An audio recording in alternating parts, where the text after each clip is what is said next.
আসসালামু আলাইকুম শিক্ষার্থী বন্ধুরা, তোমরা যারা 2024 সালের এসএসসি পরীক্ষার্থী রয়েছে তোমাদের জন্য টেস্ট পরীক্ষার সাজেশন নিয়ে কথা বলবো। টেস্ট পরীক্ষার সাজেশন অর্থাৎ হচ্ছে আজকে অর্থনীতি বিষয়টি নিয়ে কথা বলবো। ওই অর্থনীতি সাবজেক্টটা অনেকের কাছে অনেকটা হার্ড, অনেকের কাছে অনেকটা ইন্টারেস্টিং, তবে আমার কাছে খুব ইন্টারেস্টিং মনে হয় যে অর্থনীতি সাবজেক্টটা আমি মোটামুটি একটু অ্যানালাইসিস করেছি, মোটামুটি ভালো লেগেছে। তো শিক্ষার্থী বন্ধুরা তারই উপর ভিত্তি করে আজকে একটা সাজেশন আপলোড করার চেষ্টা করছি। তো এখানে মূলত আজকে আমি অর্থনীতি বিষয়টার জন্য তোমাদেরকে একটা সাজেস্ট করব, সেটা হচ্ছে টেক্সট বুক অবশ্যই ফলো করবা যে কোনো সাবজেক্টের জন্য, শুধু নট অনলি অর্থনীতি না, যে কোনো সাবজেক্টের জন্য, অল ওভার যে কোনো সাবজেক্টের জন্য তুমি টেক্সট বুক ফলো করবা। টেক্সট বুক ফলো করলে তুমি দুইটি উপকার পাবা, সেটা হচ্ছে একটা এমসিকিউর জন্য ব্রড লেভেলের একটা নলেজ তুমি গেইন করতে পারবা, এবং হচ্ছে সৃজনশীল প্রশ্নের লেখার জন্য যে ভাষা বা যোগ্যতা এটাও কিন্তু তৈরি হয়ে যাবে অটোমেটিক্যালি। অবশ্যই টেক্সট বুক ফলো করবা, এবং এখন ভিডিওটি দেখার সময় তুমি একটা টেক্সট বুকটা সাথে নিবা, একটা কলম নিবা, দরকার পড়লে মার্কার পেইন হলে আরও বেশি ভালো হয়, আরেকটা হচ্ছে তুমি একটা পেপার নিতে পারো, ঠিক আছে? তো এগুলো কেন নিবে একটু পরে বলতেছি আমি। তো শিক্ষার্থী বন্ধুরা, ভিডিওর মূল আলোচনায় যাওয়ার আগে ছোট্ট একটি রিকোয়েস্ট, তোমরা কিন্তু আমাকে কমেন্টে জানাবা, যে রিকোয়েস্টটা হচ্ছে কমেন্টে আমাকে জানাবা যে কোন কোন সাবজেক্টটার তোমার সাজেশন দরকার, ঠিক আছে? তো সেই কমেন্টের উপর ভিত্তি করে কিন্তু আমি সাজেশনগুলো আপলোড করে থাকি, তো আমাকে কমেন্ট করে জানাবা, ঠিক আছে? এবং চ্যানেলটি যদি সাবস্ক্রাইব করেছো তাহলে তোমাকে স্বাগতম, আর যদি সাবস্ক্রাইব না করে থাকো তাহলে পাশে থাকা সাবস্ক্রাইব করে পাশে থাকা বেল বাটনে প্রেস করে রাখবে, ঠিক আছে? আচ্ছা, প্রথমত দ্বিতীয় অধ্যায় নিয়ে আলোচনা করব। তোমরা কিন্তু টেক্সট বুক ইতোমধ্যে নিয়েছো হয়তো বা, আচ্ছা যদি না নাও তাহলে নিয়ে ফেলো চটপট। তো দ্বিতীয় অধ্যায়টা হচ্ছে কি অর্থনীতির গুরুত্বপূর্ণ ধারণাসমূহ। এখান থেকে আমি গুরুত্বপূর্ণ পার্টগুলো, অর্থাৎ 2016 সাল থেকে 2022 সাল পর্যন্ত প্রশ্নপত্র অ্যানালাইসিস করার পর যে পার্টগুলো আমার মনে হয়েছে যে এইগুলো খুব ইম্পর্ট্যান্ট, এগুলো পার্ট থেকেই প্রশ্নগুলো বারংবারভাবে মানে কমন দিচ্ছে বোর্ড কর্তৃপক্ষ। তো সেই পার্টগুলো কিন্তু এখানে উল্লেখ করা হচ্ছে। 2.1 যেটা পার্ট, অর্থনৈতিক সম্পদ, অর্থাৎ হচ্ছে উপযোগ, অপ্রাচুর্যতা, হস্তান্তরযোগ্যতা এবং হচ্ছে বাহ্যিকতা, এইটা কিন্তু হচ্ছে এই চারটা জিনিস কিন্তু খুব ইম্পর্ট্যান্ট এই পার্টটা সৃজনশীলের জন্য। এবং হচ্ছে 2.2-এ চলে যাবা যে দ্রব্য কাকে বলে, এটা কিন্তু ক নাম্বারের জন্য খুব ইম্পর্ট্যান্ট প্রশ্ন। হ্যাঁ, দ্রব্য কাকে বলে। আচ্ছা, তারপরে 2.3-এ আসতেছি যে সুযোগ ব্যয় বা চয়ন, সুযোগ ব্যয় ও চয়ন, উৎপাদন সম্ভাবনা রেখাচিত্র 1, ঠিক আছে? এই যে এখানে একটা চিত্র রয়েছে কিন্তু 2.3-এ, অর্থাৎ উৎপাদন সম্ভাবনা রেখা, এটা কিন্তু খুব ইম্পর্টেন্ট তোমাদের জন্য।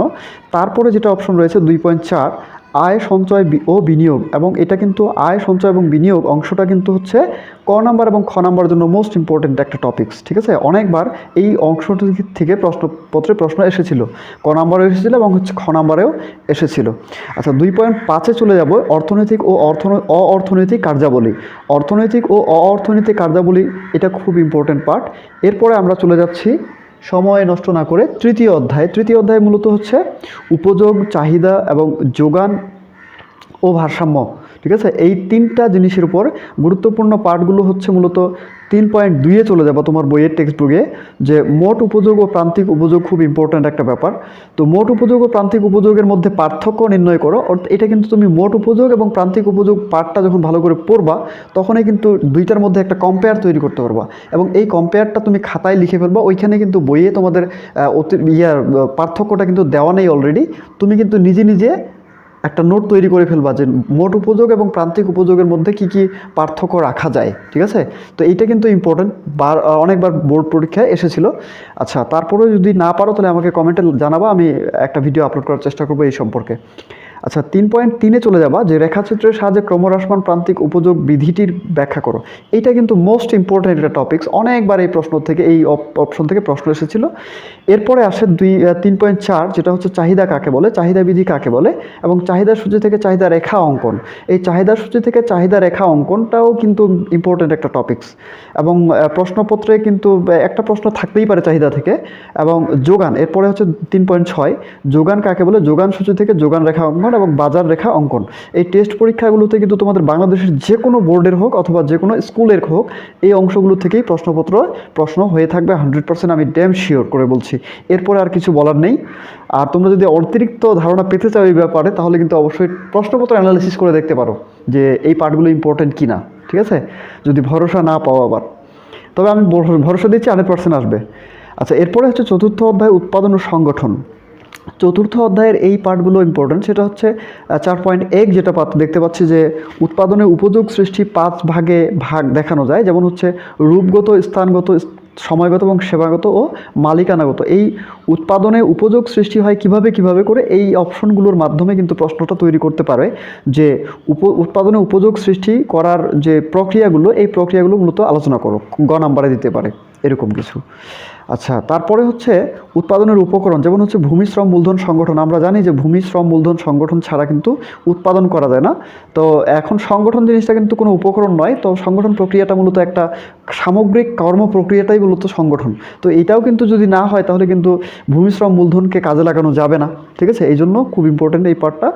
এরপরে হচ্ছে 4.5 চলে যাব, ক্রমহ্রাসমান প্রান্তিক উৎপাদন বিধি। এবং এখানে হচ্ছে গড় ও প্রান্তিক উৎপাদনের মধ্যে সম্পর্ক সম্পর্ক প্রকাশ করতে হবে চিত্রের মাধ্যমে, ঠিক আছে? গড় ও প্রান্তিক উৎপাদনের মধ্যে সম্পর্ক দেখাইতে হবে। এরপরে আমরা চলে যাব পঞ্চম অধ্যায়। পঞ্চম অধ্যায় মূলত হচ্ছে বাজার সম্পর্কে।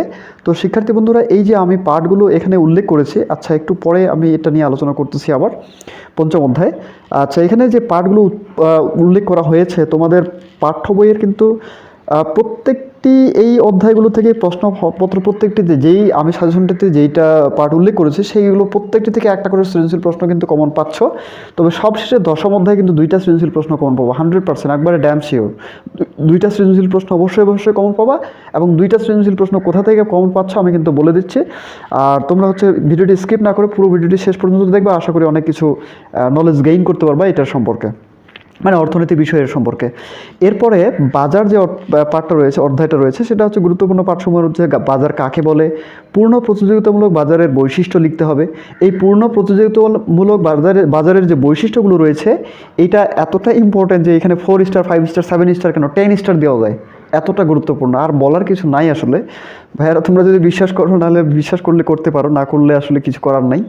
আচ্ছা, তারপরে হচ্ছে একচেটিয়া প্রতিযোগিতামূলক বাজারের যে বৈশিষ্ট্য, এটাও কিন্তু ইম্পর্টেন্ট, ঠিক আছে? এই অংশটি থেকেই বাজারের একটা সৃজনশীল প্রশ্ন তোমরা 100% ভাবে টেস্ট পরীক্ষায় কমন পাবা। আমি কিন্তু একবারে কি বলবো আর, আচ্ছা বলার কিছু নাই। হয়তো বা তোমরা বিরক্তি হয়ে যাচ্ছ যে এত গুরুত্বপূর্ণতার সাথে বলতেছি, আসলে কি দরকার। আসলে অনেকে বিশ্বাস করে না বা অনেকে কমেন্টে জানায় যে আসলে এগুলা থেকে কমন আসবে কিনা।